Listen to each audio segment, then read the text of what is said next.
Rashikal friends, welcome to Learn Maths Online YouTube channel. Today we will talk about miscellaneous exercise of three-dimensional geometry, class 11th mathematics NCERT, and this is lecture number 4 of the same chapter three-dimensional geometry. अगर किसी ने इससे पहले वाली videos देखनी हो तो description box में आपको लिंक मिल जाएंगे, प्रीवियस जितनी भी वीडियोस थी 3 वीडियोस के। तो ये क्वेश्चंस करते हैं मिसलेनियस एक्सरसाइज, इसमें हमने कंप्लीट डिस्कस करनी है इस लेक्चर में। ये लास्ट लेक्चर है, 4th lecture. First question discuss करते हैं। First question is 3 vertices of a parallelogram A B C D are A with coordinates 3, -1, 2, b with coordinates 1, 2, -4 and c with coordinates -1, 1, 2. Find the coordinates of the fourth vertex. तो बड़ा simple है ये question. ऐसा question आप class 10th में कर चुके हैं कोऑर्डिनेट ज्योमेट्री में। तो ये 3 डायमेंशनल ज्योमेट्री स्पेस में है ये पैरेललोग्राम ABCD। तो हमने तीसरा वर्टेक्स जो फोर्थ वर्टेक्स जो है उसके कोऑर्डिनेट्स को हमने अज्यूम कर लिया है x y z. Let d x y z be the fourth vertex. और ये d जो वर्टेक्स है ये BD AC और BD का जो मिड पॉइंट है O is the mid point of AC and BD। और जो डेफिनेशन है पैरेललोग्राम की, उसके अकॉर्डिंग डेफिनेशन कहती है diagonals of a parallelogram bisect each other. तो उसके थ्रू ये O जो है ये AC का भी मिड पॉइंट है and O is also mid point of BD, and we know the formula how to find the coordinates of the midpoint. तो ये फार्मूला हमें याद है x1 plus x2 over 2, y1 plus y2 over 2, z1 plus z2 over 2। उसके through हमने O के coordinates जो हैं वो AC के थ्रू AC को यूज करके भी निकाल लिए हैं, BD को यूज करके भी, और AC को यूज करके x1 x प्लस 1, पहले BD को यूज करके हम लिख लेते हैं इसके पॉइंट्स। मिड पॉइंट O जो है उसके कोऑर्डिनेट्स क्या हैं, x1 x plus 1 over 2, y plus 2 over 2, z plus 4 minus 4 आना था, z माइनस 4 ओवर 2 आ गया। इसी तरह AC को यूज करके 3 minus 1 over 2, -1 plus 1 over 2, 2 plus 2 over 2।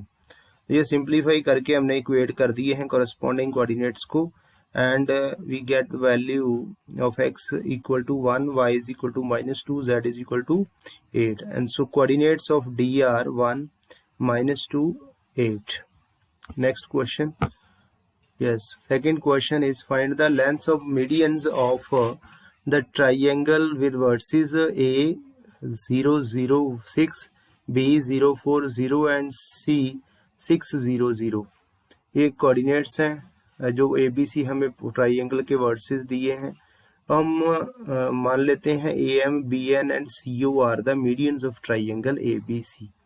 M is the mid point of BC। अगर AM मीडियन है तो मिड पॉइंट के कोऑर्डिनेट्स कैलकुलेट कर लिए हमने, वो आ गए 3, 2, 0। अब AM कैलकुलेट करना है distance, length of median, sorry AM is the length of median which is drawn from the vertex A to BC।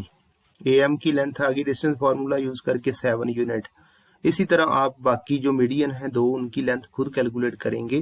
BN and CO की जो मीडियन है उनकी लेंथ डिस्टेंस फार्मूले से ही, N के कोऑर्डिनेट्स मिड फार्मूले से निकालोगे, O के कोऑर्डिनेट्स निकालोगे मिड पॉइंट फार्मूले से, और फिर आप डिस्टेंस फार्मूला लगा के जो है वो लेंथ कैलकुलेट करोगे मीडियंस की। Yes, next question, third question, if the origin is the centroid of a triangle PQR with versus P2A 2, 6, Q के कोऑर्डिनेट्स हैं -4, 3B -10 and R with coordinates 8, 14, 2C।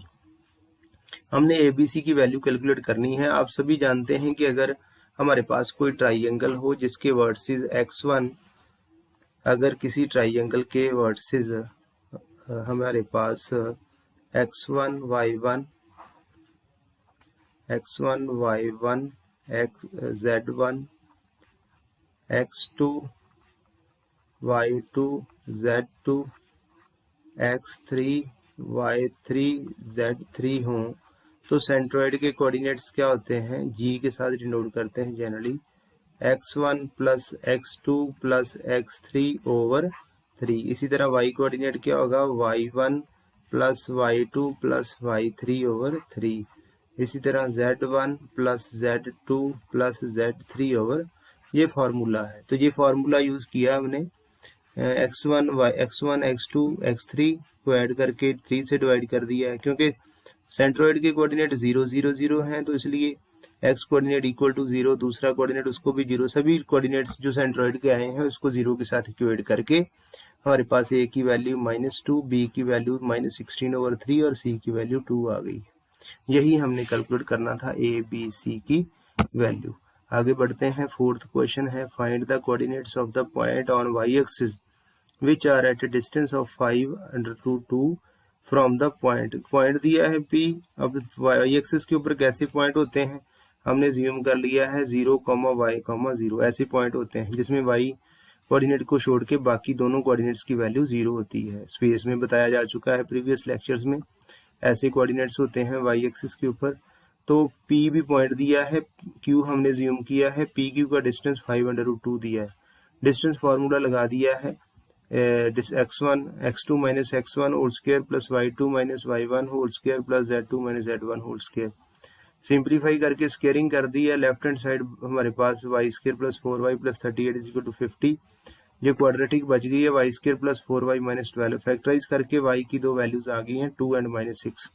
ये 2 जब पुट करेंगे तो हमारे पास पॉइंट बन जाएगा 0, 2, 0। जब -6 लेंगे तो 0, -6, 0। ये दो रिक्वायर्ड पॉइंट आ गए हैं जिनसे P का डिस्टेंस जो है वो 5√2 के इक्वल है। आगे बढ़ते हैं, fifth question, a point R with x coordinates 4 lies on the line segment joining the points P and Q, find the coordinates of the P and Q point दिए हैं, उनकी कोऑर्डिनेट्स दिए हैं। उसने कहा है कि R जो है वो PQ के ऊपर लाई करता है और उसका x कोऑर्डिनेट 4 है, और R के बाकी जो कोऑर्डिनेट्स हैं वो कैलकुलेट करने। हम मान लेते हैं कि R PQ को k:1 रेशो में डिवाइड करता है। तो ये कौन से R के कोऑर्डिनेट्स क्या आ गए, 8k plus 2, section formula apply करके, ओवर k प्लस 1, फिर 0 इंटू k करेंगे 0 हो जाएगा, -3 इंटू 1 -3 ओवर k प्लस 1, फिर यहाँ फिर 10 into k 4 into 1 10k plus 4 over k plus 1। लेकिन पहला पॉइंट तो R का उसने दिया है, ये सेक्शन फॉर्मूले से R के कोऑर्डिनेट्स आए हैं, ये 4 कोऑर्डिनेट x कोऑर्डिनेट उसने दिया है, 2 हमने मान लिए हैं y और z। तो इक्वेट पहले coordinate 8k plus 2 over k plus 1 को 4 के साथ इक्वेट करने के बाद वैल्यू आ गई है k की 1/2। अब k की 1/2 वैल्यू ये वाली दो पॉइंट्स में हमने पुट करनी है, हमारे पास y और z कोऑर्डिनेट्स आ जाएंगे। ये y कोऑर्डिनेट -2 आ गया है, z 6 आ गया है, तो r के कोऑर्डिनेट्स आ गए हैं 4, -2, 6। लास्ट क्वेश्चन डिस्कस करते हैं, a एंड b पॉइंट्स दिए हैं जिनके कोऑर्डिनेट्स गिवन है 3, 4, 5, -1, -3, -7। Find the equation of set of points p such that pa² plus pb² is equal to k² where k is a constant। p हमने मान लिया है कि कोई यानी पॉइंट है स्पेस में x with coordinates x y z, और pa², pa डिस्टेंस है उसका स्क्वायर, p और b का डिस्टेंस उसका square is equal to k²। जो उसने हमें रिलेशन दिया है उसके थ्रू हम आगे बढ़ते हैं। जब स्क्वायर करेंगे तो pa under root distance under root की फॉर्म में आना है, स्क्वायर से क्या होगा, अंडर रूट कैंसिल हो जाएगा, x-3 होल स्क्वायर y, क्योंकि p का कोऑर्डिनेट x है पहला, और हम a से डिस्टेंस ले रहे हैं, a का पहला 3 है, x-3 y-4 z-5 whole square. इसी तरह p का पहला x है और q जो b है उसका पहला पॉइंट उसने जो a b दिए हैं उसमें b का -1 है, इसलिए minus plus x plus 1 whole square y-3 whole square z plus 7 whole square is equal to k²। हमने स्क्वायर्स को एक्सपेंड कर दिया है, a plus b whole square a minus b whole square की आइडेंटिटीज लगा के, और सिंप्लीफाई करके हमारे पास जो फाइनल जो रिलेशन बना है, जो इक्वेशन बनी है सेट ऑफ पॉइंट्स की, वो बनी है x square plus y square plus z square minus 2x minus 7y plus 2z is equal to k square minus 109/2। जितनी भी एक्स वाई जेड की वैल्यूज ये वाली इक्वेशन को सेटिस्फाई करती हैं, वो सारे पी की सभी वैल्यूज के लिए ये रिलेशन ट्रू है, P A square plus P B square is equal to k square. इसी क्वेश्चन के साथ ये हमारी एक्सरसाइज, ये चैप्टर फिनिश हो गया है। नेक्स्ट जो डिस्कशन करेंगे हम लोग, नेक्स्ट टॉपिक है limits and derivatives, next lecture में उसकी डिस्कशन करेंगे। So with this, thank you very much.